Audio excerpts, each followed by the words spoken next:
Hello बच्चों, सब कैसे हैं? सब अच्छे ही होंगे। अपने और अपने परिवार का ख्याल रखें। पिछले वीडियो में हमने ये पढ़ा था बच्चों कि किसी भी वस्तु को देखने के लिए हमें प्रकाश की आवश्यकता होती है, लाइट नेसेसरी होती है। अगर लाइट प्रेजेंट है तभी ऑब्जेक्ट हमें क्लियरली सीन होगा, अदरवाइज नहीं होगा। आप डेली लाइफ में ऑब्जेक्ट को सीन करते हो, कैसा भी ऑब्जेक्ट हो, चाहे वो ट्रांसपेरेंट हो चाहे नॉन ट्रांसपेरेंट हो, पारदर्शी हो चाहे अपारदर्शी हो, उसको इजीली आप सीन कर सकते हो, देख सकते हो आराम से। लेकिन अगर लाइट नहीं हो, अगर रात के समय की बात करें तो वो ऑब्जेक्ट तो प्रेजेंट होता है बट वो हमें सीन नहीं होता है। क्यों नहीं होता? क्योंकि उससे लाइट हमारे पास नहीं पहुंच रही है। इस नेचर में जितने भी आप ऑब्जेक्ट देखते हो सबसे रिफ्लेक्टेड होकर लाइट आती है, चाहे वो ट्रांसपेरेंट हो चाहे नॉन ट्रांसपेरेंट, पारदर्शी हो चाहे अपारदर्शी, सभी से रिफ्लेक्ट होकर लाइट हमारे पास पहुंचती है, आप अपनी आई की रेटिना तक पहुंचती है, इसलिए वो ऑब्जेक्ट हमें दिखाई देता है। अगर नॉन ट्रांसपेरेंट अपारदर्शी ऑब्जेक्ट की बात करें तो वो तो ईजिली उससे तो ओनली रिफ्लेक्शन, परावर्तन ही होता है और अब्जॉर्प्शन होता है। ज़्यादातर अवशोषण ही होता है प्रकाश का, वो आप इजीली सीन कर सकते हो। लेकिन हम पारदर्शी या ट्रांसपेरेंट मीडियम की बात करें तो उससे भी परावर्तन होता है, अपवर्तन भी होता है, परावर्तन भी होता है, रिफ्लेक्शन भी होता है और रिफ्रैक्शन भी होता है। सिंपल एग्जांपल अगर हम वाटर का लें तो वाटर अगर किसी टैंक में फिल्ड है तो हमें उस टैंक का बॉटम सीन होता है। बॉटम का सीन होना कौन से फिनोमेना पर बेस्ड है कि लाइट का क्या हो रहा है, रिफ्रैक्शन हो रहा है, अपवर्तन हो रहा है। और वाटर की सरफेस, वाटर का दिखना, इसका मतलब सरफेस से क्या होता है, रिफ्लेक्शन होता है, लाइट का परावर्तन होता है। तो परावर्तन सभी प्रकार के, चाहे वो ट्रांसपेरेंट हो चाहे नॉन ट्रांसपेरेंट हो, सभी प्रकार के ऑब्जेक्ट से परावर्तन होता है। और जो परावर्तित जो किरणें हैं, रिफ्लेक्टेड रे है, वो हमारी आइज की रेटिना तक पहुंचेंगी, तब हमें वो ऑब्जेक्ट क्लियरली सीन होता है। कल मैंने आपको ये भी बताया था कि कोई भी ऑब्जेक्ट जो है वो हमें उसका जो कलर है वो कैसे दिखाई देगा। तो मैंने आपको ये बताया था कि जो भी लाइट है उसको हम वाइट लाइट, एयर में जो भी लाइट ट्रेवल करती है उसको हम वाइट लाइट कंसीडर करते हैं।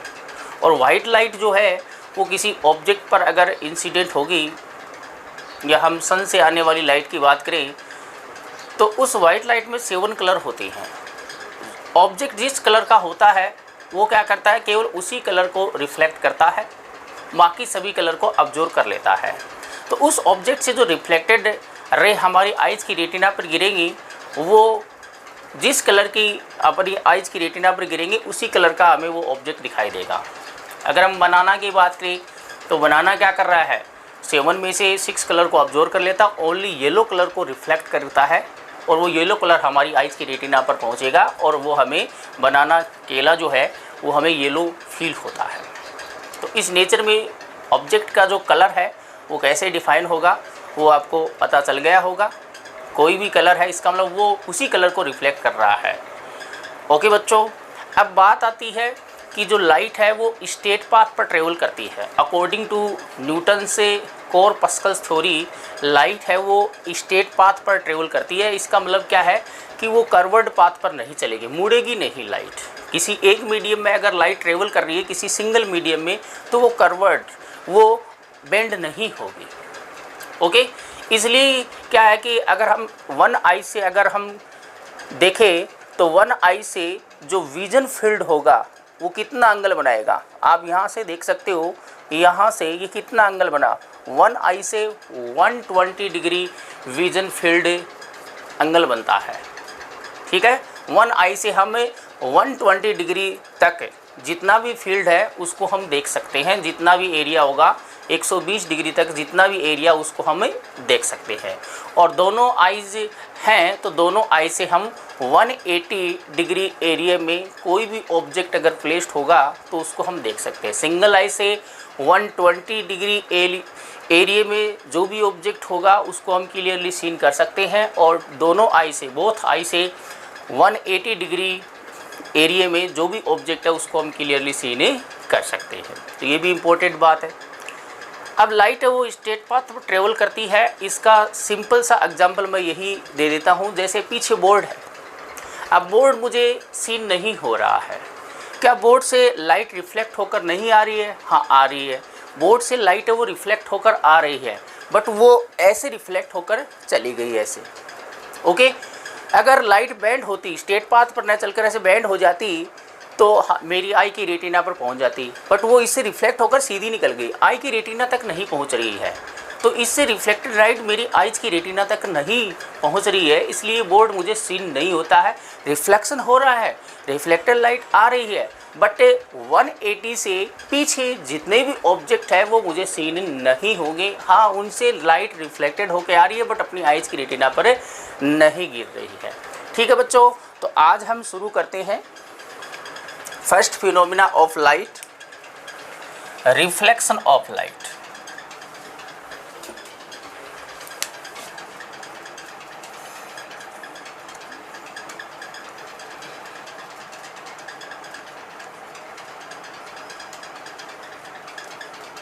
प्रकाश का परावर्तन।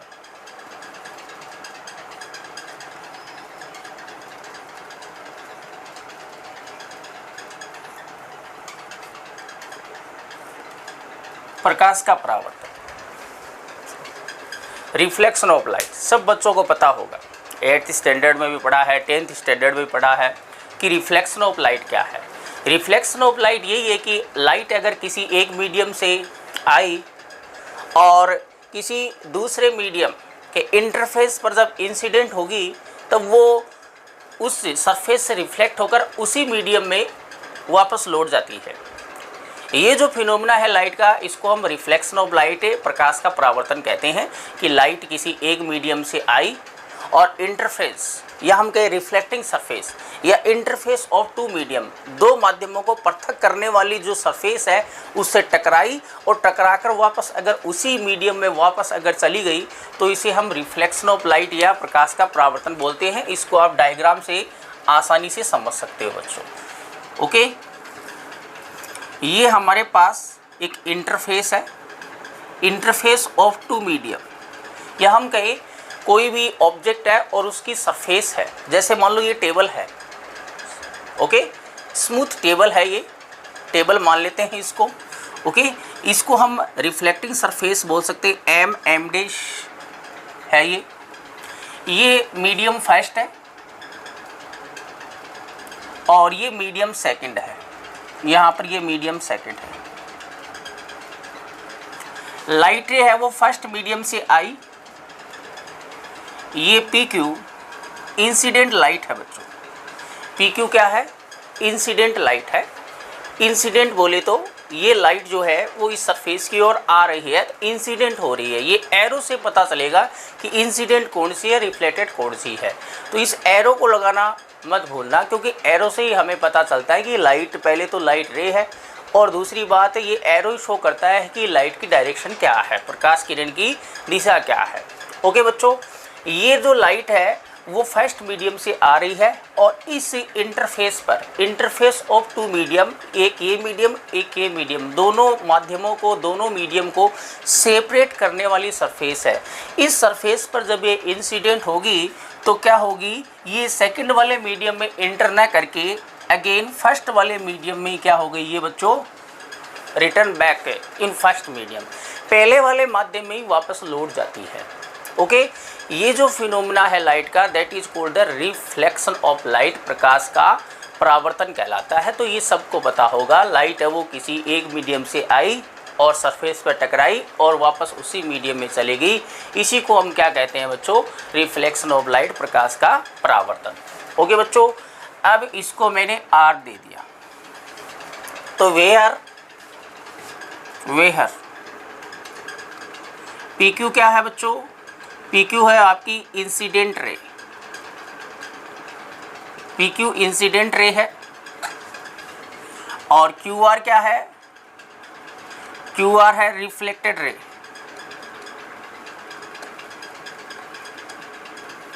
ये पी क्यू आपतित किरण है और क्यू आर है वो परावर्तित किरण है। ओके बच्चों, अब देखिए इंसिडेंट रे जो है वो इस सरफेस पर कहाँ पर मीट हो रही है, कहाँ पर मिल रही है, ये आपतित किरण इस जो आपका रिफ्लेक्टिंग सरफेस है, परावर्तक पृष्ठ है, उसके क्यू बिंदु पर जाकर मिल रही है।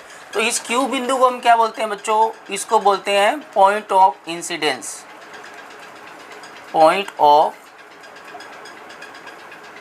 इंसिडेंस। ओके, आपतन बिंदु बोलते हैं इसको, क्या बोलते हैं बच्चों, आपतन बिंदु। ओके, अब देखो इसमें इंपॉर्टेंट चीज़ क्या है, इसमें इंपॉर्टेंट चीज़ है नॉर्मल। अब नॉर्मल क्या होता है बच्चों, नॉर्मल बोले तो अविलंब, कहने का मतलब नॉर्मल लाइन हमें ड्रॉ करनी है। किसके नॉर्मल, नॉर्मल बोले तो 90 डिग्री एंगल बनाते हुए हमें एक लाइन ड्रॉ करनी है। जो भी रिफ्लेक्टिंग सरफेस है आपका, यहाँ पर देखो रिफ्लेक्टिंग सरफेस कैसा है बच्चों, प्लेन सरफेस है। इस सरफेस पर आपको एक नॉर्मल ड्रॉ करना है। तो नॉर्मल, कितने भी नॉर्मल हम ड्रॉ कर सकते हैं, बट नॉर्मल कौन सा होगा, इसके लिए आपको इस सरफेस पर एक परपेंडिकुलर लाइन ड्रॉ करनी है। और वो लाइन कहाँ से पास होनी चाहिए, इस इंसिडेंट पॉइंट से पास होनी चाहिए। तो इसके लिए अगर हम नॉर्मल ड्रॉ करें तो दिस इज़ द नॉर्मल, इसको मैंने एन डैश बोल दिया, ये नॉर्मल हो गया बच्चों। ओके, नॉर्मल क्या होगा, जो रिफ्लेक्टिंग सरफेस के परपेंडिकुलर होगी, the line which is perpendicular to the reflecting surface and passing through the point of incidence। इस परावर्तक पृष्ठ के लंबवत हमें एक लाइन, एक रेखा खींचनी है जो आपतन बिंदु से होकर गुजरे, वही उसका नॉर्मल होगा। तो ये तो प्लेन सरफेस के लिए नॉर्मल आपको ऐसे ड्रॉ करना है। कर्वर्ड सरफेस या स्फेरिकल सरफेस, गोलीय पृष्ठ के लिए कैसे हम अविलंब या नॉर्मल ड्रॉ करते हैं वो हम आगे देखेंगे। ठीक है बच्चों, अब यहाँ से देखिए ये आपका एन डैश क्या हो गया, एन डैश जो हो गया वो आपको नॉर्मल हो गया बच्चों, इसको हम नॉर्मल बोलते हैं। ओके, अब देखिए यहाँ पर this incident ray make some angle with the normal, normal के साथ ये इंसिडेंट रे कुछ एंगल बनाती है, that angle is called I. Okay, and this reflected ray, ये परावर्तित किरण भी इस नॉर्मल, इस अविलंब के साथ एक एंगल बनाती है, इसको हम क्या बोल दिया, आर बोल दिया। तो यहाँ पर एंगल आई क्या है, angle I is a angle of incidence,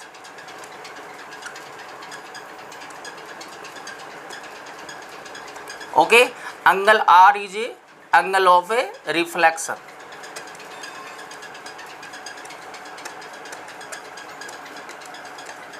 okay, इसको आपतन कोण बोलते हैं, इसको परावर्तन कोण बोलते हैं बच्चों।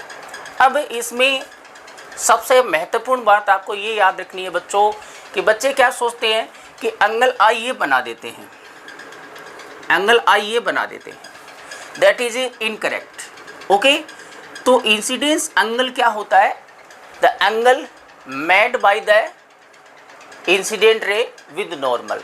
इंसिडेंट रे और नॉर्मल के बीच में जो एंगल बनेगा उसको इंसिडेंस से एंगल बोलेंगे, एंगल ऑफ इंसिडेंस बोलेंगे। और रिफ्लेक्टेड रे और नॉर्मल के बीच में जो एंगल बनेगा उसको एंगल ऑफ ए रिफ्लेक्शन बोलते हैं। तो ये याद रखना है कि जो एंगल बनाएंगे आई और आर, जो एंगल बनेंगे वो किसके साथ बनेंगे, नॉर्मल के साथ बनेंगे, इस रिफ्लेक्टिंग सरफेस के साथ नहीं बनेंगे। किसके साथ बनेंगे बच्चों, नॉर्मल के साथ बनेंगे। एंगल किसके साथ बनेगा, नॉर्मल के साथ एंगल लेना है।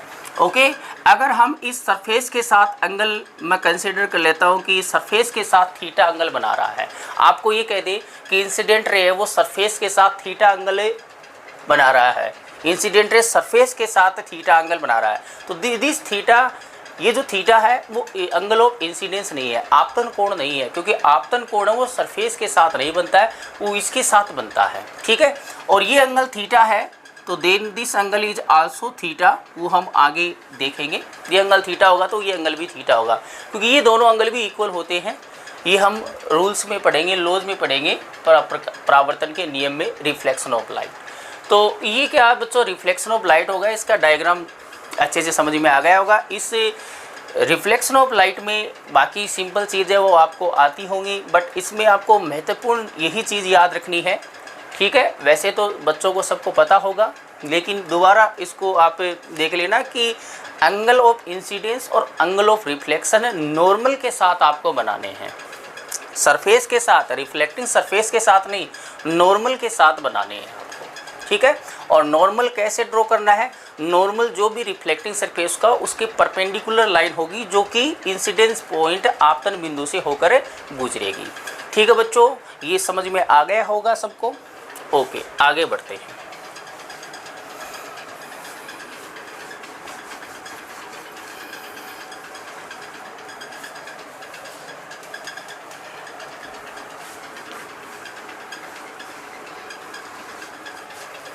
अब देखिए, laws of reflection, laws of reflection, परावर्तन के नियम।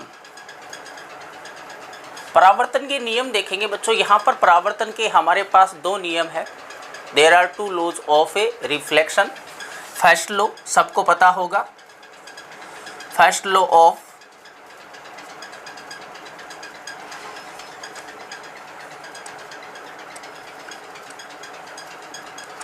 रिफ्लेक्शन, परावर्तन का प्रथम नियम। परावर्तन का प्रथम नियम क्या है बच्चों, इम्पोर्टेंट नियम है ये। परावर्तन में इसी नियम को हम काम में लेकर आगे डेरिवेशन में भी अप्लाई करेंगे, न्यूमेरिकल भी अब में भी अप्लाई होता है। प्रथम नियम यही है कि angle of incidence is equal to क्या होता है बच्चों, एंगल ऑफ ए रिफ्लेक्शन होता है। आपतन कोण, जो ये जो आपतन कोण है वो परावर्तन कोण के बराबर होगा। कहने का मतलब आपतित किरण है वो अभिलंब के साथ, इंसिडेंट रे नॉर्मल के साथ जितना एंगल बनाएगी, रिफ्लेक्टेड रे भी नॉर्मल के साथ उतना एंगल ही बनाएगी। ये एंगल क्या होते हैं, इक्वल होते हैं। ये बात आपको याद रखनी है। अगर ये एंगल मैं अल्फा कंसीडर करूँ तो ये एंगल भी कितना होगा बच्चों, अल्फा ही होगा। दोनों क्या होंगे, सेम होंगे एंगल। तो फर्स्ट लॉ ऑफ रिफ्लेक्शन ये है कि angle of incidence is always equal to the angle of a reflection. Okay, जहाँ पर जिस रिफ्लेक्शन में आपका कंप्लीटली रिफ्लेक्शन है या हम कहें रेगुलर रिफ्लेक्शन है, तो हम टाइप्स ऑफ रिफ्लेक्शन देखेंगे। तो रेगुलर रिफ्लेक्शन में ये लो है वो ओबेड होता है, इरेगुलर में ओबेड नहीं होता है, ठीक है बच्चों। तो angle of incidence equal to angle of reflection होता है। तो ये दोनों एंगल इक्वल है, तो ये एंगल इसके इक्वल आ जाएगा। देखना, इसको थीटा है तो इसको मैं एक्स कंसीडर कर लेता हूँ बच्चों। टोटल कितना होगा ये बताइए, टोटल यहाँ से यहाँ तक टोटल कितना है, यहाँ से यहाँ तक टोटल कितना है बच्चों, 180 डिग्री है। कितना है, 180। या आप सिंपल देखो, this angle is equal to this angle, then this angle is equal to also this angle. Okay, simple concept याद रखना, लंबी कैलकुलेशन करने की जरूरत नहीं है। ओके, सेकंड लो क्या है बच्चों, सेकंड लो सिंपल सा ही है, वो इस डायग्राम से आपको पता चल जाएगा। क्या पता चल जाएगा, देखिए, this board is a plane. ये बोर्ड क्या है, एक तल है, बोर्ड है या पेपर है, आपका पेपर जो भी आप लिखते हो जिसमें पेपर है, वो क्या है, एक प्लेन है, 2D में है। तो बोर्ड का एक प्लेन है। यहाँ से देखो, इंसिडेंट रे इस बोर्ड पर है, नॉर्मल है इस बोर्ड पर है, रिफ्लेक्टेड रे इस बोर्ड पर है, तीनों इस बोर्ड पर ही है। इंसिडेंट रे ऐसे है, नॉर्मल ये है, रिफ्लेक्टेड ये है, तो तीनों ही क्या बोर्ड पर है। इसका मतलब है according to second law, incident ray, normal and reflected ray lies in same plane. ये तीनों जो है, इंसिडेंट रे, नॉर्मल और रिफ्लेक्टेड रे, तीनों क्या होते हैं, एक ही प्लेन में होते हैं, सेम प्लेन में होते हैं, एक ही तल में स्थित होते हैं। आपतित किरण, अभिलंब और परावर्तित किरण तीनों एक ही तल में स्थित होते हैं। वो तल कैसा भी हो सकता है। अगर लाइट रे ऐसे इंसिडेंट हो रही है तो ये नॉर्मल हो, ये इंसिडेंट रे, ये नॉर्मल, ये रिफ्लेक्टेड रे। तो ये जो तीनों आपकी लाइट है या ये लाइट रे हो गई, तीनों अगर हम लाइन की बात करें तो तीनों लाइन है वो एक ही प्लेन से पास है होनी चाहिए और एक ही प्लेन से पास है होती है। तीनों क्या है, एक ही प्लेन में प्लेस्ड होते हैं। ठीक है बच्चों, ये सिंपल से रूल है या लॉज है जो आपको पता है। ठीक है, इसमें यही याद रखना है, angle of incidence equal to angle of reflection होता है। ओके ओके, अब कुछ इम्पोर्टेंट टर्मिनोलॉजी देखिए बच्चों रिलेटेड टू रिफ्लेक्शन। वो आपके काम की बात है।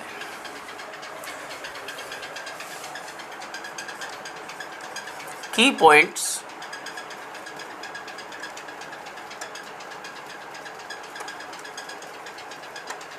रिलेटेड टू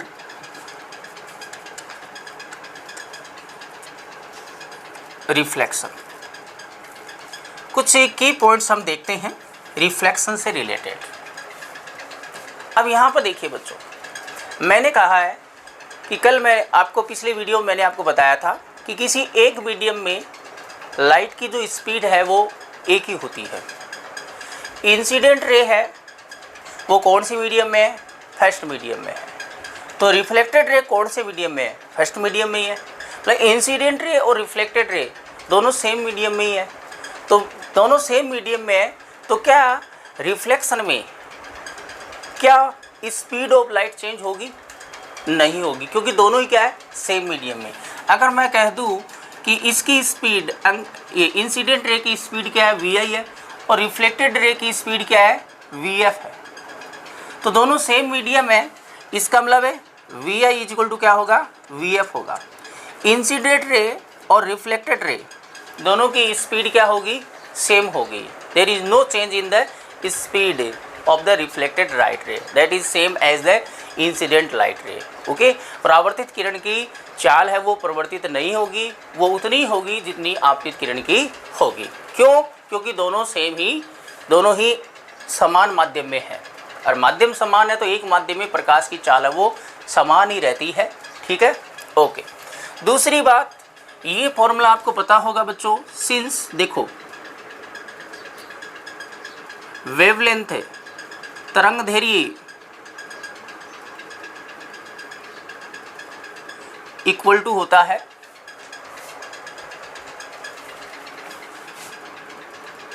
चाल बटे आवर्ती। चाल बटे आवर्ती बोले तो वेवलेंथ इक्वल टू होता है बच्चों speed divided by frequency.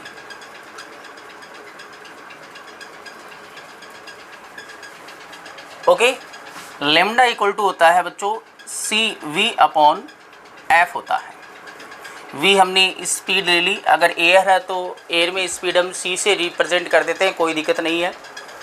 Lambda कहने का मतलब वेवलेंथ, स्पीड और फ्रिक्वेंसी में ये रिलेशन होता है बच्चों, और ये बहुत जगह काम में आएगा लाइट में। ओके, वेवलेंथ, फ्रिक्वेंसी, स्पीड, तरंगदैर्घ्य, आवर्ती और चाल में ये संबंध होता है। यहाँ से हम देखें तो देखिए जो आपका वेवलेंथ है वो डायरेक्टली प्रोपोर्शनल टू स्पीड है, और इनवर्सली प्रोपोर्शनल टू क्या है बच्चों? फ्रिक्वेंसी है। अब देखो बच्चों, चाहे कैसा भी फिनोमिना हो, चाहे रिफ्लेक्शन हो चाहे रिफ्रैक्शन हो, परावर्तन हो चाहे अपवर्तन हो, परावर्तन में हमने देखा, रिफ्लेक्शन में हमने देखा है कि जो स्पीड है वो चेंज नहीं होती है, दोनों रे की स्पीड क्या होती है? सेम होती है, और फ्रिक्वेंसी भी क्या रहती है? सेम रहती है। फ्रिक्वेंसी चेंज नहीं होती है, न रिफ्लेक्शन में होती है न रिफ्रैक्शन में होती है। फ्रिक्वेंसी भी सेम रहेगी। अगर मान लो इंसिडेंट रे की फ्रिक्वेंसी एफ आई है और रिफ्लेक्टेड की फ्रिक्वेंसी एफ एफ है, रिफ्लेक्टेड की चलो वी आर मान लेते, एफ आर मान लेते हैं, आर मान लिया। ओके, तो एफ आई इक्वल टू क्या होगा? एफ ए आर होगा। फ्रिक्वेंसी भी क्या होगी बच्चों? सेम रहेगी। फ्रिक्वेंसी पर कोई इफेक्ट नहीं होगा। वो इसलिए इफेक्ट नहीं होता है क्योंकि इसकी वेवलेंथ क्या होती है? बहुत ही क्या होती है बच्चों? लाइट की जो वेवलेंथ होती है, सिंपली लाइट की वेवलेंथ है वो हम इस ऑर्डर की लेते हैं। तो वेवलेंथ क्या होती है? 10⁻⁹ इतने ऑर्डर की होती है। तो फ्रिक्वेंसी क्या होती है? वेरी लार्ज होती है। तो इंसिडेंट रे की फ्रिक्वेंसी भी वेरी लार्ज है और रिफ्लेक्टेड की भी वेरी लार्ज है। तो लार्ज है तो उसमें अगर थोड़ा वो चेंज होता है तो भी उसको हम नेग्लिजिबल लेते हैं। ठीक है बच्चों, तो फ्रिक्वेंसी में कोई चेंजमेंट नहीं लेते हैं। तो स्पीड सेम है, फ्रिक्वेंसी सेम है।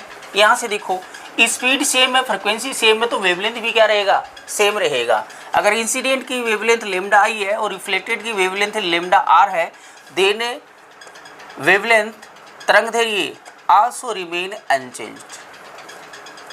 तो ये इंपॉर्टेंट कॉन्सेप्ट है बच्चों कि in the phenomena of the reflection of light, speed, frequency and wavelength of the reflected light are same as the incident light. ठीक है, जो अपना आपका रिफ्लेक्शन ऑफ लाइट का जो फिनोमेना है उसमें रिफ्लेक्टेड लाइट की स्पीड, फ्रीक्वेंसी और वेवलेंथ वो उतनी होंगी जितनी इंसिडेंट लाइट रे की होती है। परावर्तन की घटना में जो परावर्तित जो प्रकाश किरण है उसकी आवर्ती, उसकी चाल और तरंगदैर्घ्य वो उतनी होती है जितनी कि आपतित किरण की होती है। ठीक है बच्चों, सबको समझ में आ गया होगा, ये कॉन्सेप्ट आपको याद रखना है। आगे बढ़ते हैं।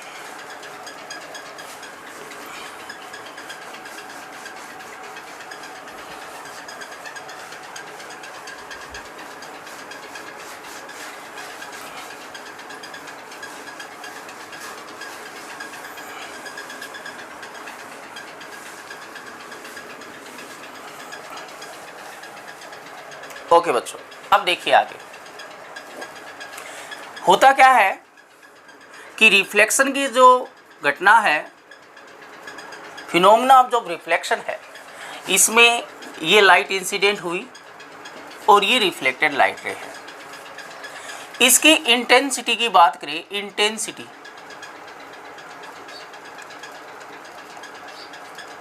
इस इंटेंसिटी को मैं कैपिटल आई ले लेता हूं। This is the intensity of A incident ray. Intensity का मतलब होता है चमक बच्चों, कि उसकी चमक कितनी है लाइट की। क्या इंसिडेंट रे और रिफ्लेक्टेड रे की मैं इंटेंसिटी आई आर मान लेता हूँ, क्या इंसिडेंट रे और रिफ्लेक्टेड रे दोनों की क्या इंटेंसिटी सेम होगी? स्पीड, वेवलेंथ और फ्रिक्वेंसी ये सेम रहती हैं। क्या इंटेंसिटी सेम रहेगी क्या? नहीं बच्चों, इस नेचर में ऐसा कोई भी सरफेस नहीं है जो जितनी इंटेंसिटी की लाइट आई उतनी इंटेंसिटी की लाइट को भेज देगा। जितनी इंटेंसिटी की यहाँ पर लाइट, जितनी चमक की लाइट इस पर इंसिडेंट होगी उतनी चमक की लाइट रिफ्लेक्ट नहीं होती। कहने का मतलब है ये जो सरफेस है वो क्या कर लेता है,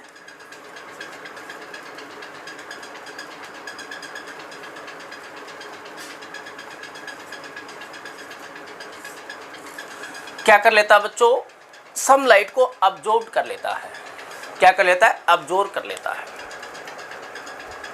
कोई भी सरफेस हो, कैसा भी सरफेस हो, चाहे वो रफ हो चाहे स्मूथ हो, चाहे मिरर की बात करो, मिरर भी टोटली रिफ्लेक्ट नहीं करता है, वो भी 3 या 4% को अब्जॉर्ब करता ही करता है। इसका मतलब ये है कि बच्चों कि the intensity of incident light is always greater than the intensity of reflected light। Incident light की इंटेंसिटी हमेशा रिफ्लेक्टेड लाइट से ज़्यादा होती है। क्यों? क्योंकि ये जो इंसिडेंट लाइट है इसकी कुछ इंटेंसिटी को ये रिफ्लेक्टिंग सरफेस जो है, कैसा भी सरफेस ये क्या कर लेता है, अब्जॉर्ब कर लेता है, अवशोषित कर लेता है, जिससे हमें पता है कि ये जो आपका सरफेस है इसके जो मॉलिक्यूल्स है वो क्या हीटअप होंगे, जिससे ये सरफेस हीटअप हो जाता है। वो हीटअप इसीलिए हो रहा है क्योंकि ये इंटेंसिटी को अब्जॉर्ब कर लेता है। ठीक है बच्चों, तो चाहे कैसा भी सरफेस हो वो अब्जॉर्ब कर लेता है लाइट को। कुछ सरफेस ज़्यादा कर लेते हैं, कुछ कम करते हैं। जो सरफेस जितना ज़्यादा रिफ्लेक्ट करेगा इमेज उतनी ही क्लियर बनेगी। ओके बच्चों, तो यहाँ पर क्या होगा कि इंटेंसिटी है वो चेंज हो जाती है। In the phenomena of the reflection intensity of the reflected light is change, okay, that is not equal to the incident light. परावर्तित किरण की जो तीव्रता है, इंटेंसिटी बोले तो तीव्रता बच्चों, तीव्रता है वो परिवर्तित हो जाती है। ठीक है, तीव्रता है वो उतनी नहीं रह पाती जितनी आपतित किरण की है। ठीक है बच्चों, ये सबको क्लियर हो गया होगा। अगला पॉइंट देखिए बच्चों, थर्ड पॉइंट, सिंपल सा कॉन्सेप्ट है बच्चों, सिंपल सा कॉन्सेप्ट है। ये आपका रिफ्लेक्टिंग सरफेस है।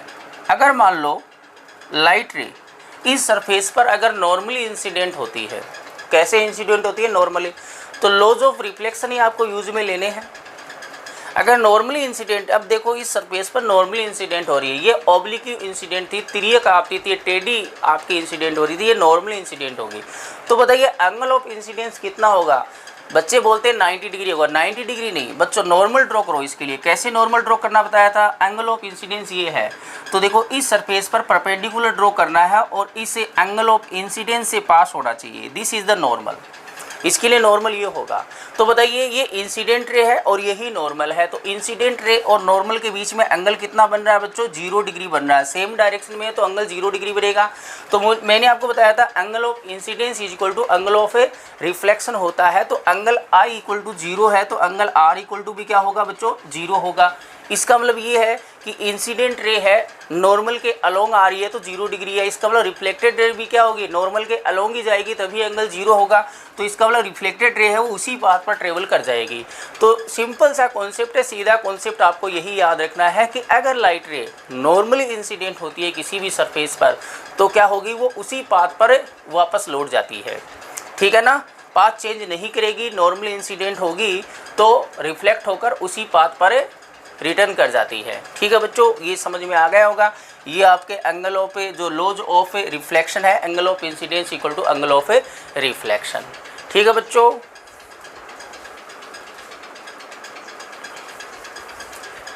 ओके ओके, समझ में आ गया होगा सबको।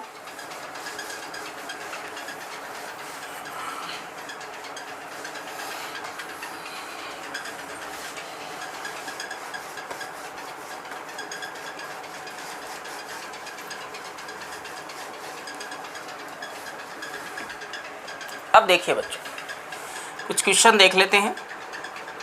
सिंपल क्वेश्चन करवाता हूँ पहले। जैसे मान लो ये हमारे पास कोई रिफ्लेक्टिंग सरफेस है। अगर आपको ये कह दे कि ये इंसिडेंट रे है और ये रिफ्लेक्टेड रे हो गई। Incident ray make angle 30 degree with this reflecting surface, then what will be the angle of incidence and reflection? यहाँ पर इंसिडेंट रे है वो इस रिफ्लेक्टिंग सरफेस के साथ 30 डिग्री एंगल बना रही है। तो यहाँ पर 30 डिग्री है वो एंगल ऑफ इंसिडेंस, आपतन कोण या परावर्तन कोण थोड़ी होगा। इसके लिए नॉर्मल ड्रॉ करो। नॉर्मल ड्रॉ करते हैं तो ये इसका नॉर्मल हो गया। ओके बच्चों, this is the angle of incidence and this is the angle of reflection. हमें आई और आर चाहिए बच्चों। ठीक है, तो सिंपल है। ये टोटल एंगल कितना है बच्चों? 90 डिग्री। इसका मतलब 30 डिग्री प्लस आई, टोटल कितना हुआ बच्चों? 90 डिग्री हुआ। तो आई इज इक्वल टू कितना हो गया बच्चों? 60 डिग्री हो गया। And that is equal to क्या होता? आर। आई और आर दोनों क्या होते? Equal. This is the angle of a incidence. Okay बच्चों, इसी क्वेश्चन को आगे अगर हम बढ़ाएं तो ये कह दे कि अगर कोई रे है, इंसिडेंट रे है, वो रिफ्लेक्टिंग सरफेस के साथ 30 डिग्री एंगल बना रही है, तो what will be the angle between the incident ray and reflected रे? अगर आपतित किरण इस परावर्तक पृष्ठ के साथ 30 डिग्री का कोण बनाती है तो आपतित किरण और परावर्तित किरण के मध्य कोण कितना होगा? तो यहाँ से देखो आपतित और परावर्तित किरण के मध्य टोटल कोण कितना बच्चों? आई प्लस आर है। टोटल ही पूछा है तो आई प्लस आर निकालना है। तो आई प्लस आर, पहले आई और आर दोनों निकालने पड़ेंगे। तो आई प्लस आर कितना हो जाएगा? तो यहाँ से पहले आई और आर निकल गया। अगर आपको क्वेश्चन में ये पूछे कि इंसिडेंट रे और रिफ्लेक्टेड रे के बीच में टोटल एंगल कितना होगा, then angle I plus R होगा, वो कितना हो जाएगा? 60 प्लस 60, टोटल कितना हो गया बच्चों? 120 डिग्री आ जाएगा। ओके बच्चों, तो अगर आपको रिफ्लेक्टिंग सरफेस के साथ एंगल दिया है तो आप इंसिडेंस एंगल और रिफ्लेक्टेड एंगल दोनों निकाले सकते हो। ठीक है, तो ये तो सिंपल आपके क्वेश्चन हो गए। ये क्वेश्चन आपके सिंपल जो एग्ज़ाम होती है जैसे एलडीसी है, नीट रिट है, इसमें फिजिक्स का जो भी पोर्शन आता है उसमें ये सिंपल क्वेश्चन पूछ लिए जाते हैं। ठीक है, ओके आगे बढ़ते हैं।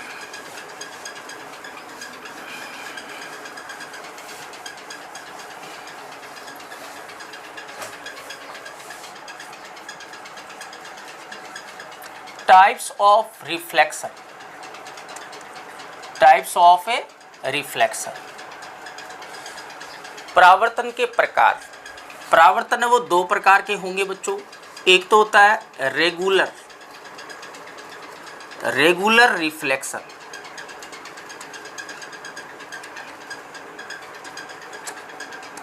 एक होता है इरेगुलर।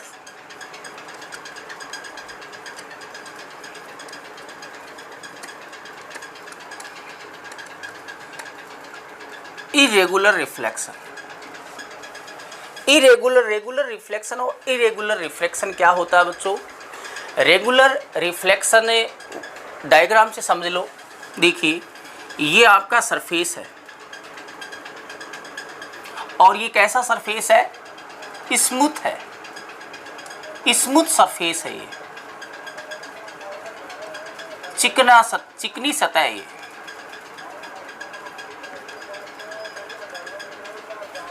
ये लाइट रे इंसिडेंट हुई, मान लो एक ये ले ली मैंने, एक ये ले ली और एक ये ले ली, 3 लाइट इंसिडेंट हो रही है। लॉज ऑफ रिफ्लेक्शन लगाओ। इस लाइट के लिए नॉर्मल ड्रॉ करूँ तो ये जितना एंगल ये बनेगा उतना एंगल बनाकर ये रिफ्लेक्ट हो गई, ये रिफ्लेक्टेड रे। इसके लिए नॉर्मल ड्रॉ करें, ये नॉर्मल हो गया, ये रिफ्लेक्टेड लाइट रे आ गई। इसके लिए नॉर्मल ड्रॉ किया, ये रिफ्लेक्टेड लाइट रे आ गई। Okay, this is the regular reflection. Regular reflection बोले तो अगर आपकी सरफेस है वो स्मूथ सरफेस है, चिकनी सतह है, लाइक मिरर, जैसे मिरर है। ओके, तो क्या होता है उससे रेगुलर रिफ्लेक्शन होता है। रेगुलर रिफ्लेक्शन होता है, उससे क्या होता है बच्चों? रेगुलर रिफ्लेक्शन होता है। ठीक है, रेगुलर रिफ्लेक्शन में क्या है कि यहाँ पर all the law of a reflection obeyed होते हैं। रिफ्लेक्शन के जो भी नियम है, जो भी हमने लॉ पढ़े हैं रिफ्लेक्शन के, angle of incidence is equal to angle of reflection, angle of incidence equal to angle of reflection, वो ओबेड होंगे। अगर आपकी सरफेस स्मूथ है तो लॉज ऑफ ए रिफ्लेक्शन है वो ओबेड होंगे। ओके, और इमेज है वो क्लियर सीन होगी, इमेज है वो क्या होगी? क्लियरली सीन होगी। तो ये बच्चों रेगुलर रिफ्लेक्शन है। रेगुलर रिफ्लेक्शन है वो स्मूथ सरफेस से होगा और उस रेगुलर रिफ्लेक्शन में all the laws of reflection है वो ओबेड होते हैं। और इरेगुलर रिफ्लेक्शन की बात करें,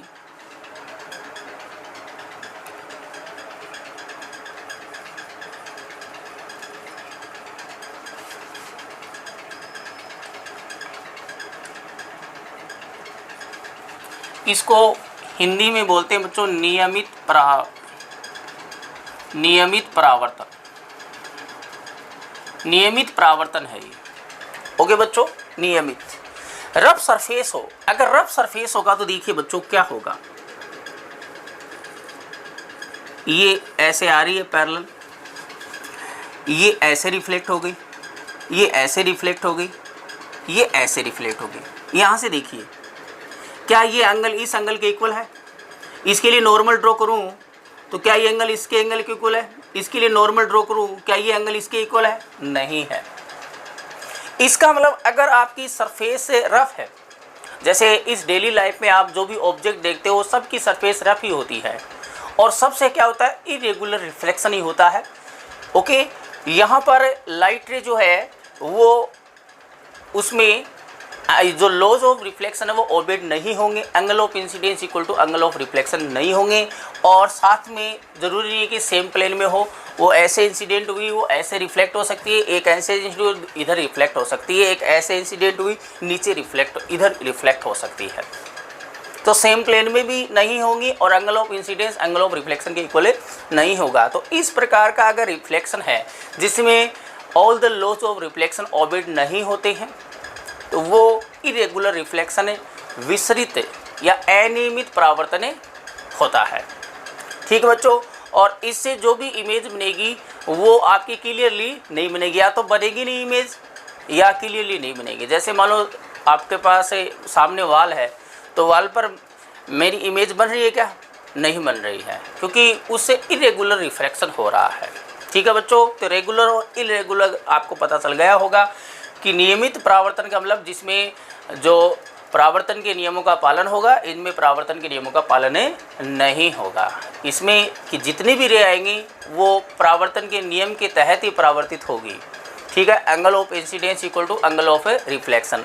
तो हमें इरेगुलर रिफ्लेक्शन नहीं पढ़ना है बच्चों, केवल हमें रेगुलर रिफ्लेक्शन ही पढ़ेंगे। हमें जो भी रिफ्लेक्शन करना है वो दर्पण से ही करना है, मिरर से ही करना है। और मिरर क्या है, एक स्मूथ सरफेस होगा, चिकनी सतह होगी, ठीक है। तो हमें केवल यही रिफ्लेक्शन पढ़ना है, इसको कंसीडर नहीं करना है, इसको नहीं पढ़ना है, केवल मिरर से ही हम रिफ्लेक्शन देखेंगे, ठीक है ना। ओके बच्चों, समझ में आ गया होगा इतना। तो आज जितना हमने पढ़ लिया है, इतने में किसी को कोई अगर प्रॉब्लम हो तो पूछ लेना। और संबंधित जो आपकी नोट्स हैं वो आपको टेलीग्राम चैनल पर आज भेज दिए जाएंगे, उनको आप फिर कॉपी में नोट कर सकते हो, ठीक है बच्चों। तो आज के लिए इतना काफ़ी है, कल हम मिरर शुरू करेंगे। ओके, मिरर से महत्वपूर्ण जानकारी हासिल करेंगे जो कंपटीशन एग्ज़ाम के लिए महत्वपूर्ण होती है, ठीक है बच्चों। आज के लिए इतना काफ़ी है। सब अच्छे से वीडियो को देखें और नोट्स को फिर कॉपी में नोट करते रहिए और खुश रहिए। Thank you.